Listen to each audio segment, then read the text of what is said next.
Alright, so I'm making a video because this wasn't on YouTube, or at least I couldn't find it.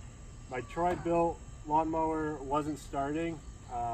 It would just squeal, go wah, wah, wah. Right now I've half solved the problem, so if I do it, it won't make the right sound, but it didn't really sound like it was trying to turn over.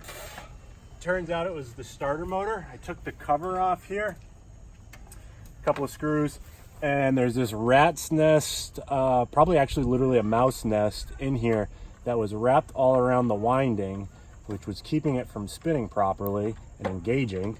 So it would just crank over. So this gear couldn't go up and actually engage in the crap in there, kept it from doing that. So once that's removed, hopefully now it's gonna start. Got it. Woo! A little bit of stuff sticking out, so I decided let's take the cover off and make sure I got it all. And it turns out there's an enormous nest of a mouse home in here.